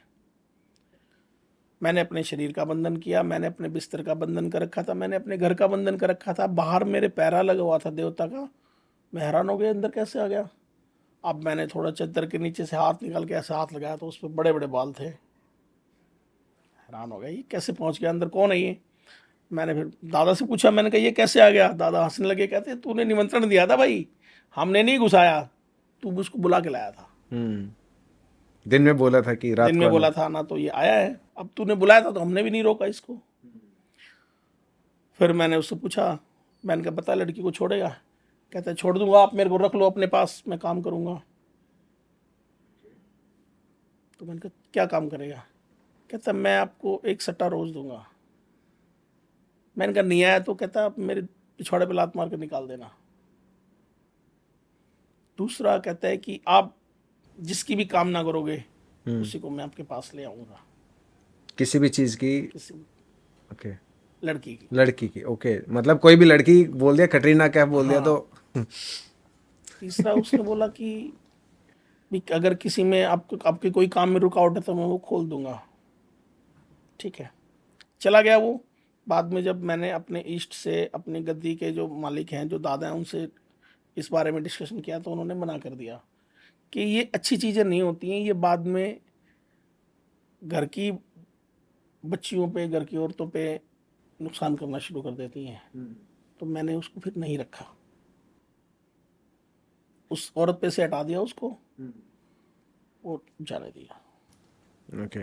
तो आपके मन में कहीं मतलब थोड़ा बहुत लालच नहीं आया कि यार इसको रख लेना चाहिए, या घर में नहीं तो बाहर रख लो, ऐसा कुछ? एक्चुअली क्या है समीर जी के, मैं भगत या तांत्रिक नहीं हूँ, मैं गद्दी का सेवादार हूँ। जी। जो कुछ करने वाले हैं, जो करवा रहे हैं, वो सब मेरे परदादा हैं। ठीक है। मैं उनके बताई बात का अक्षर अक्षर पालन करता हूँ। मैं आज यहाँ आपके सामने बैठा हूँ, चिंदा बैठा हूँ, सकुशल बैठा हूँ। वहाँ घर पे मेरे परिवार, मेरे बच्चे सुरक्षित हैं तो उसकी वजह मेरे दादा हैं। और उनकी बात की अवमानना ना करना, क्योंकि जिस तरह के केस मेरे पास आते हैं, जैसे जैसे केस मैंने सॉल्व आउट करे हैं, शायद बचना मुश्किल था अगर वो नहीं होते तो। मैं उनकी हर बात मानता हूँ। अभी महीने भर पहले मैं गया हुआ था कहीं पूजा करने के लिए, तो मैं सो रहा था गाड़ी में, तो कान में बोले कि तेरे लड़के को बोल एक्सीडेंट होने वाला है उसका, ड्राइवर का? मेरे बेटे का। अच्छा, बेटे का, ओके। ठीक है। बेटा मेरा घर पे था। मैंने कहा दादा वो तो घर पे है। कहता फ़ोन कर। मैंने उठा, बेटे को फ़ोन करा, कहाँ है? कहता पापा मैं बारात में आया हूँ भवानी खेड़ा। मैंने कहा मैं तो घर छोड़ के गया था। कहता पापा दोस्त ले आए, कोई बात नहीं है। वापस सो गया मैं। फिर बोले दोबारा बोल उसको कि कि गाड़ी नहीं चलानी है, और जिसकी गाड़ी है ना वो खुद चलाए। मैंने दोबारा फ़ोन किया, मैंने कहा बेटा कौन सी गाड़ी है? कहता पापा एक दोस्त है नई क्रेटा लेके आया टॉप मॉडल। मैंने कहा बेटा तुम लोग कोई गाड़ी मत चलाना, जिसकी गाड़ी है उसको ही चलाने देना। कहते ठीक है। मैं भिवानी पहुंच गया। आते ही दादा बोले भाई जाओ ये सामान है ये लगा के आओ माता काली का। मैं वो सामान लगा के आके बैठा था, बैठते ही बेटे का फोन आ गया, पापा हमारा एक्सीडेंट हो गया। 140 की स्पीड पे गाड़ी डिवाइडर, जो सीमेंट के डिवाइडर रखे होते हैं उनसे टकरा गई, धुंध की वजह से दिखा नहीं, पूरी गाड़ी चूर चूर हो गई। 6 के 6 एयरबैग खुल गए। हम गए, किसी भी बच्चे को इतनी सी खरोंच नहीं लगी हुई थी। जो गाड़ी देख रहा था वो ये कह रहा था सारे मर गए होंगे, कोई नहीं बचा होगा जो इसके अंदर था। मगर परमात्मा की कृपा से, बुजुर्गों के आशीर्वाद से बेटा मेरा बिल्कुल ठीक था, और जो 4 बच्चे और थे साथ में वो भी सब ठीक थे। तो जिस इष्ट को आप मानते हैं, जिस देवता को आप मानते हैं, जिस साध्य की आप साधना कर रहे हैं, अगर आप उसकी बात मानते रहेंगे तो आपको जिंदगी में कभी नुकसान नहीं होगा, कभी हानि नहीं होगी, ना जान की, ना माल की, ना जन की, ना धन की। अगर कोई चीज आती है तो वो कन्वर्ट हो जाती है। ठीक है, 4 चीजें ऐसी हैं जो आप पर आई हुई मुसीबत को खुद पर ले लेती हैं। तुलसी का पौधा, अगर घर में तुलसी का पौधा है और आप पर कोई तंत्र विद्या आपकी प्राण देने के लिए, जान लेने के लिए आई है, तो तुलसी का पौधा अपने ऊपर ले लेगा, तुलसी सूख जाएगी। एकदम से अगर आपके घर की तुलसी सूख जाती है तो आप समझ लो कि कुछ विपत्ति आई थी और उसने अपने ऊपर ले ली। मनी प्लांट, मनी प्लांट अगर आपके घर में है और कोई नेगेटिव एनर्जी आपका नुकसान करने के लिए आई तो मनी प्लांट जल जाएगा। मछलियाँ, अगर आपके घर में मछली हैं, कोई चीज़ नेगेटिव एनर्जी आपके घर में आती है तो मछली मर जाएगी। तोते, अगर आप घर में तोते हैं, ये उनकी स्वामी भक्ति है कि वो अपना बलिदान दे देते हैं आपको बचाने के मेरे लिए। को बचाने के लिए। अभी महीने पहले हमारा काम ऐसा है समीर जी के दुश्मनी बनती रहती है। सामने वाले ने किसी का नुकसान कर दिया, मैंने उसको ठीक कर दिया, तो इनडायरेक्टली हम दोनों दुश्मन बन गए। तो जाने ऐसे कितने केसेस कर रखे जिनकी वजह से लोग दुश्मनी मानते हैं। तो हम जा रहे थे किसी का काम करने सिरसा, तो किसी ने चौकी छोड़ दी हमें मारने के लिए। प्रशांत गाड़ी चला रहा था, एकदम से प्रशांत बोला चाचा मेरे तो एकदम से जी घबरा गया, तबीयत खराब हो गई मेरे तो। क्या हुआ? मैंने रोका है पेट्रोल पंप पे, मैं कहा बेटा जा पानी पी ले। उसके बाद अचानक मेरे को भी घबराहट सी महसूस हुई। मैंने कहा दादा देखो क्या हो गया। दादा आए, बोले कुछ नहीं ठीक है सब। 15 मिनट बाद मेरे घर से फ़ोन आया। मेरे पास 4 तोते थे। एक तोता ऐसा था जो मेरे को पापा बोलता था। मैं अगर भिवानी में भी एंट्री होगी ना तो वो बता देता था पापा आ गए, पापा आ गए। जब तक मैं घर पे रहता पापा आ गए, ये वो पापा पापा। उसकी सर फूट गया उसका, अपने आप ब्लास्ट हो गया सर में उसके। 20 मिनट बाद ही वो जो चीज मेरे ऊपर आई थी वो उसने अपने ऊपर ले ली। ठीक, वो पापा पापा बोल रहा था तो इनडायरेक्टली वो मेरा बच्चा था, मेरे घर का नुकसान हुआ। उससे पहले जब कभी मेरे पे चीज़ें आती है तो मेरी मछलियाँ मर जाती हैं। मेरे पास फिश टैंक है बड़ा, तो उसमें 20-21 मछलियाँ हैं, एक कछुआ है। ठीक है, तो जब भी कोई होना होता है तो एक मछली मर जाती है तो मुझे पता लग जाता है किसी ने कुछ न कुछ करा था। तो आपने जैसे बताया, क्योंकि आप बहुत सारे लोगों का निवारण करते हैं, बहुत सारे जो नेगेटिव एनर्जीज होती हैं उनसे एक तरीके से दुश्मनी भी होती है, ठीक है। तो कभी ऐसा हुआ कि आपको बहुत ज़्यादा डर लगा हो कभी किसी चीज़ से, कि बहुत ज़्यादा डर गए हो कि आज तो गलत पंगा पड़ गया मेरे ऊपर? एक बड़ी दिलचस्प कहानी है समीर जी, कि मेरी शादी हुई थी नई नई, और शादी के बाद जब ससुराल जाते हैं तीसरे दिन मैं अपनी ससुराल गया, तो मेरे को अपनी बुआ सास के घर ले जाया गया। तो शाम को हम नीचे बैठे थे, चाय वाय पी रहे थे, तो उन्होंने भूत प्रेतों का डिस्कशन शुरू कर दिया। तो वो कहते हैं कि भी हमारे ऊपर भूत है और जो भी सोता है उसको थप्पड़ लगते हैं रात को। बोला वो सोया था उसको लग गए, वो सोया था उसको लग गए। तो मैं थोड़ा सा चार्ज हो गया। मैंने कहा भी मेरे को सुला दो, मेरे को डर नहीं लगता, मेरे को कहीं सुला दो, तुम शमशान में छोड़ाओ। कहते नहीं जिया जी ये डर जाओगे आप, ये हो जाएगा वो हो जाएगा। उन्होंने मेरे को पूरा चार्ज करके तैयार कर दिया वहाँ सोने के लिए। अब नई जगह थी, नया माहौल था, थोड़ा सा संशय हुआ मन में, तो रात को सोने से पहले मैंने पूरा कमरा चेक किया, लाइट जला जो लोग लाइट जला के अच्छे से, कुछ नहीं था। कमरे में बेड था, डबल बेड था, एक रजाई थी, एक डंडा रखा हुआ था, एलईडी थी, एसी था, बस और कुछ नहीं था। अलमारी भी नहीं थी कमरे में। मैंने देख लिया सब सेफ है, ओके रिपोर्ट है।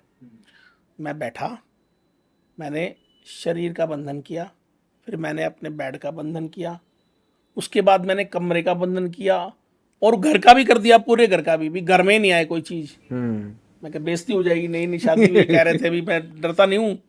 अब समीर जी मैं सो गया, अचानक 11 बजे मेरी आँख खुली, तेज तेज खराटों की आवाज़ें आ रही, मेरे को पसीना आ गया एकदम से कि ये क्या हुआ।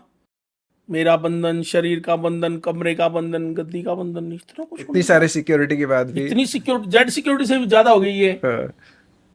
अब एक जिन है अली बख्श, वो सोते रहते हैं, वो जब आते हैं तो खराटों की आवाज़ आती है कुंभकर्ण की तरह से। तो मेरे को लगा वो आ गया। मैंने कहा मैंने तो बुलाया भी नहीं, छेड़ा भी नहीं, कुछ करा भी नहीं, वो क्यों आ गए। अब मैंने चालीसा पाठ शुरू कर दिया, हनुमान चालीसा 11 बार गा दी, खराटे बंद नहीं हुए। मैंने कहा यार तगड़ी चीज़ है ये तो, कोई हनुमान चालीसा भी काम नहीं कर काम रही नहीं कर वहाँ रही। पे। मैंने उसके बाद दुर्गा सप्तशती गाई 7 बार, नहीं हुआ। मैंने अर्गला स्तोत्रम का पाठ किया 7 बार, नहीं हुआ। संकट मोचन गा लिया, नहीं हुआ। रक्षा कवच गा लिया, नहीं हुआ कुछ भी। अब डर बढ़ गया कि इतनी चीजें, इतना पाठ करने के बाद भी नहीं हो रहा, बड़ी चीज है ये तो कोई। अब मैंने मदद मांगनी शुरू करी अपने कुल देवता से। मैंने कहा बाबा बचाओ आप, तो वो हंसने लगे वो। मैंने कहा कोई बड़ी चीज़ आ गई है और मैं मुसीबत में, बचाओ, तो वो हंस रहे हैं। अब डर और बढ़ गया, ये तो हंस रहे हैं। मैंने दादा से कहा दादा पता नहीं क्या चीज़ आ गई है और मेरे को जान का खतरा है, मेरे को बचाओ। दादा भी हंस रहे हैं। अब तो मुसीबत आ गई है, तो सारे हंस रहे, कोई बचा नहीं रहा है। अब क्या किया जाए, खराटे चल ही रहे कंटिन्यू। अब जितने मंत्र मैं जानता था मैंने सब गा दिए। मरता क्या ना करता, जान बचानी थी, पता नहीं क्या है। अब पसीने में भर गया मैं। 11 बजे शुरू हुआ था, 2:30-3 बज गए। अब मैंने मन कठोर कर लिया। मैंने कहा मरना है, एक बार उठ के इस चीज के दर्शन तो कर जो इतने बंधन के बावजूद तेरे तक पहुंच गई। मैं उठा, मैंने लाइट जलाई, उसके बाद खराटे चल रहे हैं। मैंने कहा यार ये तो कोई चीज ही बड़ी टेढ़ी है, लाइट जलने के बाद बात भी काम कर रही है। मैंने लठ उठाया चुपके से और मैं पूरे कमरे में घूम गया। आवाज आ रही, कहाँ से आ रही है नहीं महसूस हो रहा। मैंने थोड़ी सी रजाई हटा के देखा, मेरे साथ कुत्ता सो रहा था और वो खराटे ले रहा था। सुबह मैं 4 बजे सोया। अब वो सुबह मेरे ससुराल वाले गेट खुड़का रहे हैं, बटे वो क्या हो गया। अब मैं सो रहा, मैं उठा 11 बजे। 11 बजे उन्होंने आधा मोहल्ला इकट्ठा कर लिया, पता नहीं क्या हो गया, गेट नहीं खुल रहा है। अब उनको ये लगा कि इंटर के मारे 8 फेल हो गया हो, मर गया हो, क्या हो गया हो। फ़ोन पे फ़ोन बज रहे। मैंने उठाया 11 बजे फ़ोन। मैंने कहा हाँ जी।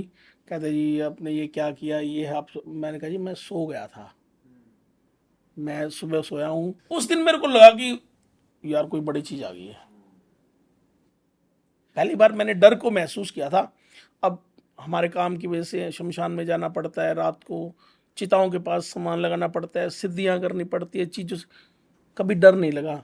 क्योंकि मुझे अपने इष्ट पर और अपने गुरु की दी हुई विद्या पर बहुत अटूट विश्वास है। पर उस दिन ये लगा कि यार इतना सब कुछ करने के बाद भी नहीं रुक रहा है, तो कोई बड़ी चीज़ है। अच्छा, एक चीज़ मेरे साथ एक घटना हुई थी, चलो लगे हाथ में भी उसका पूछ लेता हूँ कि उस दिन हुआ क्या था। वो भी मुझे आज तक समझ में नहीं आया। मैं भिवानी गया होता एक इवेंट करने के लिए। तो वो जो मेन हाईवे पे 3-4 रिजॉर्ट्स एक साथ बने हुए हैं, एम रिजॉर्ट है कुछ ऐसा है। तो वहाँ पे इवेंट था, लगभग रात को 1-1:30 बजे मैं वहाँ से फ्री हुआ। मीठा, शादी का सीज़न था तो कुछ ना कुछ मीठा वीठा भी खा लिया था शायद। तो वहाँ से मैं निकला हूँ और एक टर्न आता है जहाँ पे लिखा हुआ है हिसार 55 किलोमीटर, हिसार की साइड जो रोड मुड़ता है। मैं चल पड़ा सीधा, रोड बिल्कुल सीधा जा रहा है, कहीं पे कोई मोड़ नहीं आया।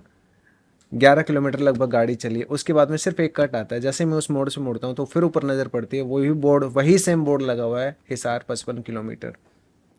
ये जो आपने लम्हा थोड़ी देर के लिए जिया है समीर जी, ये मैं बहुत लंबा जिया है ये चीज़ मैंने। हम अजमेर गए हुए थे, तो हमारे एक मित्र हैं सिरसा से,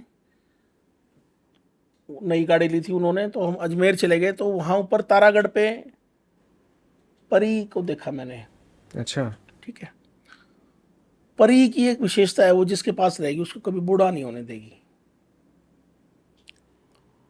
परी को देखा, मेरे साथ मेरा साला था, मैंने बता दिया, मैंने कहा ये परी है। साधारण औरत के उसमें थी, मैंने कहा ये परी है, दादा ने बता दिया परी है ये। तो मैं उसके पीछे पड़ गया, वो जहाँ बैठे मैं उसके सामने बैठ के मंत्र जाप शुरू कर दूं और वो मेरी तरफ पीठ कर ले। 3-4 बार ऐसा हुआ। अचानक कोइंसिडेंसली मेरा फ़ोन आ गया, मैंने फ़ोन लगा के ऐसे देखा, वो गायब हो गई। अच्छा। हमने उसको ऊपर बहुत तलाश किया, वो नहीं मिली। कोई बात नहीं है, हम नीचे आ गए और हमने स्कॉर्पियो थी वाइट, उसकी टंकी फुल करा ली। मैंने बोला मैं चलाऊंगा गाड़ी, मैंने गूगल पे टाइमर सेट कर दिया, हम चल पड़े जी। चलते चलते 4 घंटे बीत गए, हम पहुंच गए मकराना,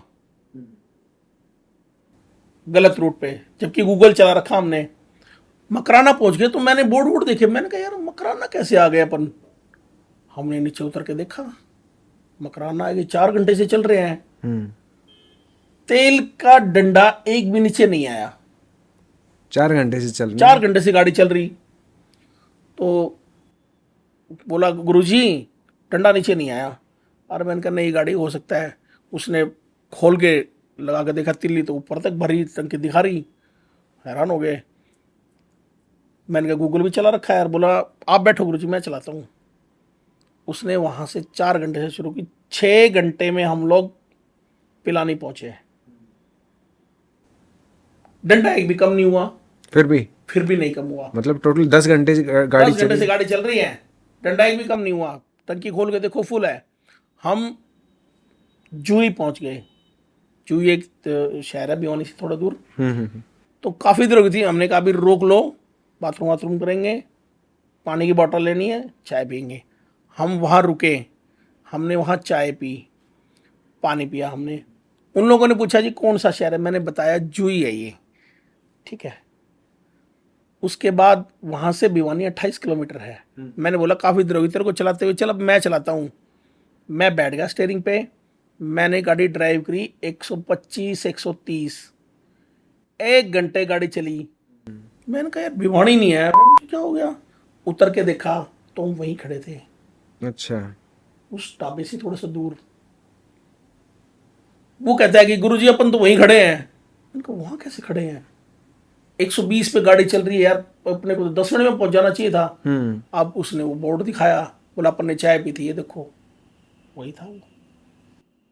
फिर बोला मैं चलाऊंगा अब उसको बिठा दिया। अब वो चला रहा है, 100, 125, 100, 125, 40 मिनट हो गए।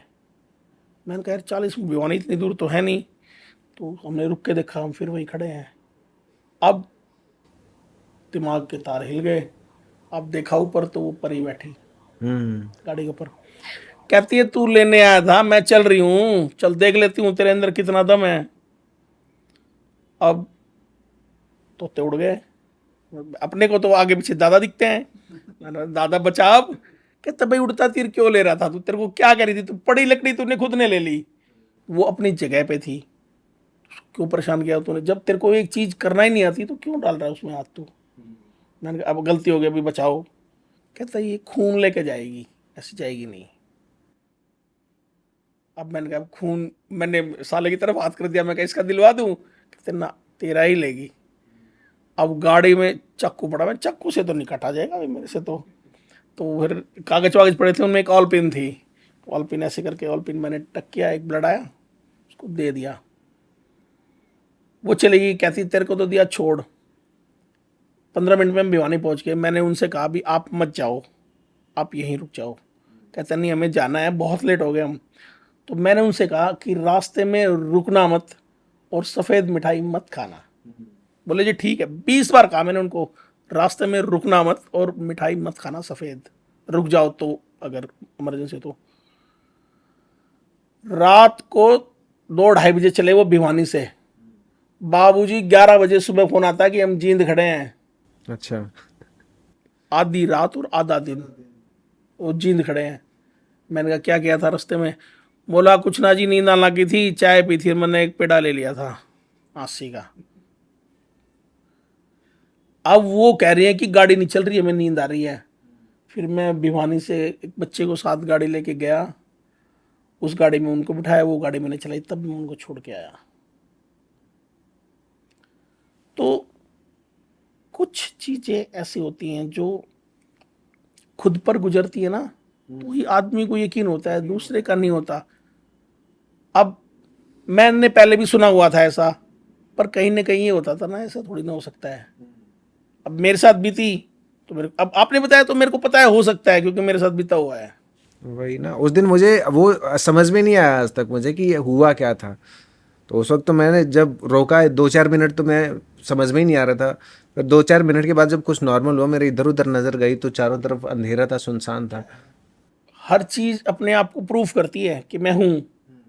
हमारे भिवानी में एक लौहड़ पीर हैं, बुजुर्ग पीर है एक, तो उनका कमरा है, उस कमरे में उनका पलंग लगा रखा है। हर रात को उस पलंग पे नई चादर बिछती है, गुलाब के फूल डालते हैं, और उनका बाकायदा हुक्का रखा जाता है। उसके बाद उसको लॉक करके इतना बड़ा ताला लगा दिया जाता है। पब्लिक बैठी रहती है सामने। 2 बजे सुबह हुक्का चलना शुरू होता है, बाहर तक आवाज आती है, 4 बजे तक हुक्का चलता है। सुबह 5-5:30 बजे भारती के लिए गेट खोलते हैं, तो चद्दर पे सिलवटें होती हैं, जैसे कुछ सोया हुआ हो। अब गांव में जो हमारा दादा का स्थान है, वहाँ भी सेम स्टोरी है। हुक्का भर के रख दो, उसको छोड़ देते हैं 15-20 मिनट के लिए, वो अपने आप आवाज़ करता है भी कोई पी रहा है। हम्म। हर चीज़ अपने आप को प्रूव करती है कि हाँ मैं हूँ। हम भगवान को क्यों मानते हैं? जहाँ सारे रास्ते बंद हो जाते हैं, वहाँ भगवान रास्ता देता है। जहाँ सब चीज़ें खत्म हो जाती हैं, सारे रास्ते बंद हो गए, कुछ नहीं हो सकता, तब परमात्मा काम करते हैं। तो चलिए राज जी, बहुत कुछ जानने का मौका मिला, बहुत कुछ सवालों के जवाब मिले, और हमारे दर्शकों को भी बहुत सारी चीज़ें, आई थिंक आज बहुत सारे सवालों के जवाब हमारे दर्शकों को मिलेंगे। तो अभी हमारे दर्शकों को आप क्या कहना चाहेंगे, क्या संदेश देना चाहेंगे? मैं ओपन अर्थ के जितने भी दर्शक हैं उनसे कहना चाहूँगा कि सबसे पहले तो ये एक ऐसा प्लेटफॉर्म है जहाँ अध्यात्म से जुड़ी, तंत्र से जुड़ी जानकारी आपसे साझा की जाती हैं। तो जितना ज़्यादा उसके आप चैनल को सब्सक्राइब कराएं, ताकि और लोग भी हमसे जुड़ें और अपनी जिज्ञासाओं को शांत कर सकें। दूसरा, मैं ओपन अर्थ के माध्यम से उन सब युवाओं से, उन लोगों से एक संदेश देना चाहता हूँ जो जिनके मन में कहीं ना कहीं साधक बनने की, तांत्रिक बनने की ख्वाहिश है।